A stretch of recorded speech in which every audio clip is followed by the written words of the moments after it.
Hello student, welcome to my new video for class 10 subject chemistry, chapter name acid, bases and salt। जैसा कि आपने पिछले lecture के अंदर पढ़ा था type of acid on the basis of strength and basicity. आज हमारा टॉपिक है reaction of base with metal. Action with metals, base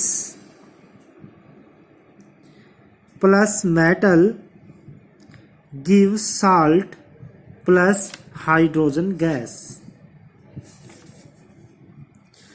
metal like zinc, aluminium, tin, etc. react with strong alkalis। alkalis होता है base which can be dissolved into water, यानी कि ऐसे base जो पानी में घुल सकते हैं उनको बोलते हैं एल्कलीज। एल्कलीज बेस ही हैं, ये पानी में घुल सकते हैं, पानी में घुलने वाले बेस जिनको बोलते हैं क्षारक। To give salt and hydrogen gas, यानी बेस मेटल के साथ रिएक्शन करके क्या देते हैं, हाइड्रोजन गैस, और साथ में मिलता है साल्ट। एग्जाम्पल है zinc react with NaOH base will give Na2ZnO2। Sodium zincate aqueous, यानी ये पानी में घुला हुआ मिलेगा, एक क्यू का मीन है पानी में घुला हुआ।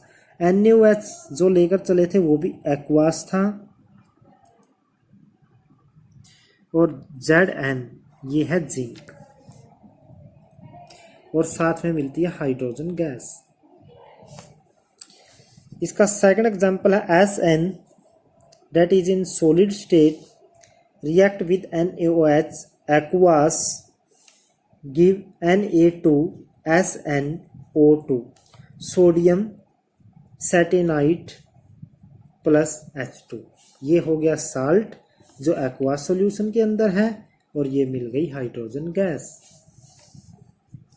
Aluminium third example react with NaOH give NaAlO2 sodium Meta aluminate and give hydrogen gas, यानी कि मेटल बेस के साथ यानी एल्कलीज के साथ रिएक्शन कर क्या देते हैं, salt and hydrogen gas. Now action with non metallic oxide, base किसके साथ रिएक्शन करेंगे, नॉन मेटालिक ऑक्साइड के साथ। जो नॉन मेटल के ऑक्साइड होते हैं वो एसिड का काम करते हैं। किसका काम करते हैं, acid. Non metallic oxide acid का काम करेंगे, और इनके साथ रिएक्शन करेंगे बेस। जब बेस और एसिड आपस में रिएक्शन करते हैं तो वो न्यूट्रल बन जाते हैं, और बनता है साल्ट, और साथ में बनेगा वाटर। तो हम इसको पढ़ते हैं, इट इज न्यूट्रलाइजेशन रिएक्शन। ये एक न्यूट्रलाइजेशन रिएक्शन है बिकॉज, क्यों, non metal oxide, non metal के जो ऑक्साइड हैं act as acid. Non metal के ऑक्साइड एसिड का काम करते हैं। बेस रिएक्ट विद एसिड, और बेस किसके साथ रिएक्शन करते हैं, एसिड के साथ।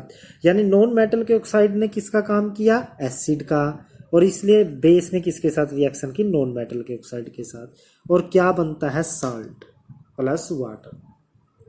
यानी नॉन मेटल के ऑक्साइड किसका काम करते हैं, एसिड का, और जब बेस उसके साथ रिएक्शन करते हैं तो दोनों न्यूट्रल हो जाते हैं। इसलिए ये रिएक्शन कौन सी हो गई, न्यूट्रलाइजेशन रिएक्शन, जिसके अंदर एसिड और बेस दोनों रिएक्शन करते हैं। NaOH एक्वास है, CO2 C carbon non metal है, ये उसका ऑक्साइड है, कार्बन डाइऑक्साइड जो गैस के रूप में है। ये रिएक्ट करता है, बनता है Na2CO3 sodium carbonate plus H2O water.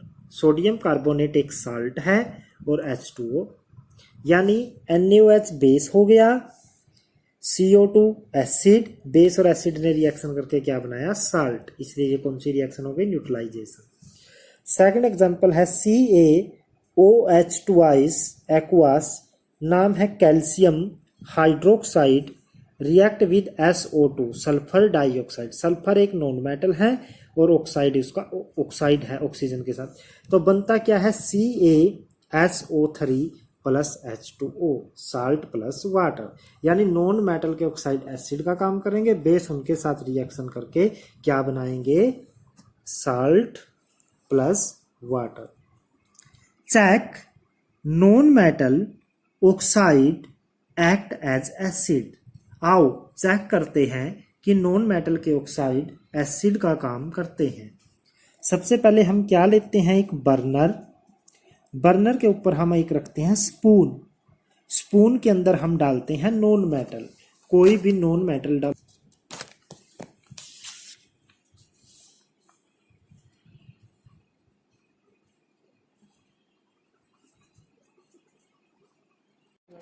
इस स्पून के अंदर हम रखते हैं नॉन मेटल। जब बर्नर के ऊपर इसको गर्म करते हैं तो ये बनाएंगे नॉन मेटल के ऑक्साइड। फिर हम इस नॉन मेटल के ऑक्साइड को एक टेस्ट ट्यूब के अंदर डाल देते हैं। उस टेस्ट ट्यूब के अंदर क्या ले रखा था, पानी। पानी के अंदर जब नॉन मेटल के ऑक्साइड को डालोगे तो वो पानी में घुल जाएंगे। पानी में घुलकर वो फिर क्या करेंगे, हम उस टेस्ट ट्यूब के अंदर अब हम ब्लू लिटमस पेपर डालेंगे। हम देखेंगे कि ब्लू लिटमस पेपर कैसा हो गया है, रेड। इसका मीनिंग क्या है, ब्लू लिटमस पेपर को कैसा कर दिया है, रेड। तो इस टेस्ट ट्यूब के अंदर क्या है, एसिड। इस टेस्ट ट्यूब में हमने क्या डाला था, नॉन मेटल के ऑक्साइड। तो नॉन मेटल के ऑक्साइड किसका काम करते हैं, एसिड का। लैंग्वेज के अंदर हम इसको कैसे लिखते हैं, टेक अ स्पून, हमने एक स्पून लिया, फिर put non metal in it, हमने नॉन मेटल को इसके अंदर डाला। Second, burn it on a burner, हमने इसको एक बर्नर के ऊपर गर्म किया, टू प्रोड्यूस इट्स ऑक्साइड, ताकि नॉन मेटल जलकर क्या बनाए, इसके oxide. Now put spoon into test tube, अब स्पून को किस में डाला, टेस्ट ट्यूब के अंदर, हैविंग वाटर, जिसके अंदर पानी था। These non metal oxide are dissolved into, अब ये नॉन मेटल के ऑक्साइड डिजोल्व हो गए हैं किसके अंदर, वाटर के अंदर। अब ये नॉन मेटल के ऑक्साइड किस में घुल गए हैं, पानी के अंदर। नाउ पुट आ ब्लू लिटमस इनटू वाटर, अब इस वाटर के अंदर जब ब्लू लिटमस पेपर डालोगे, ब्लू लिटमस कैसा हो गया है, रेड हो गया है। It mean non metal oxide is acidic, इसका मीनिंग नॉन मेटल के ऑक्साइड कैसे होते हैं, एसिडिक होते। Next topic, type of base. Base कितने प्रकार के हैं, on the basis of strength, strength के बेस पर बेस कितने प्रकार के होते हैं, टू टाइप के, strong base and weak base. वैसे तो स्ट्रोंग का मीनिंग क्या होता है, जो ना टूटे, लेकिन बेस का काम ही टूटना है, तो स्ट्रोंग बेस उसको बोलेंगे जो पानी में डालने पर कंप्लीटली टूट जाए, पॉजिटिव और नेगेटिव आयन में। Those base which dissociate, break हो जाए, टूटना, इनटू आयंस, ऐसे बेस जो आयन में टूट जाते हैं कंप्लीटली, पूरे के पूरे, व्हेन डिजोल्व्ड इनटू वाटर, जब पानी में घोले जाते हैं। जैसे NaOH जब पानी में डालोगे तो ये कंप्लीट जितने मॉलिक्यूल डालोगे सारे के सारे मॉलिक्यूल Na पॉजिटिव और OH नेगेटिव में टूट जाएंगे, इसलिए ये कौन सा बेस है, स्ट्रोंग। KOH भी जितने मॉलिक्यूल डालोगे सारे के सारे K पॉजिटिव और OH नेगेटिव में टूट जाएंगे। दूसरी तरफ आता है वीक बेस। वीक बेस किसको बोलोगे, दोज बेस विच डिसोसिएट, टूटते हैं, टू स्मॉल एक्सटेंट, कम मात्रा में। मान लो आप 100 मॉलिक्यूल डालते हो तो उसमें से 30, 40, 30, 40 के करीब टूट जाएंगे, बाकी बचा रहेगा। सारे के सारे मॉलिक्यूल आयन में नहीं टूटते, यानी कि डिसोसिएट टूटते तो हैं टू स्मॉल एक्सटेंट, केवल कुछ थोड़ी सी मात्रा में, इनटू इन वाटर, जब पानी में घोले जाते हैं तो थोड़ी सी मात्रा के अंदर ही वो आयन में टूटते हैं, उनको वीक बेस, जैसे NH4OH ammonium hydroxide, ammonium hydroxide जब वाटर में डाला जाता है तो ये NH4 positive plus OH negative बनाता है। मान लो इसके हमने 100 मॉलिक्यूल डाले तो इसके 30 to 40 मॉलिक्यूल ही किस में टूटेंगे, आयंस में टूटेंगे, बाकी इसके मॉलिक्यूल ऐसे के ऐसे बचे रहेंगे। इसलिए ये किस टाइप के बेस में आएगा, वीक बेस में आएगा। तो बेस कितने प्रकार के हो गए, स्ट्रॉन्ग एंड वीक बेस।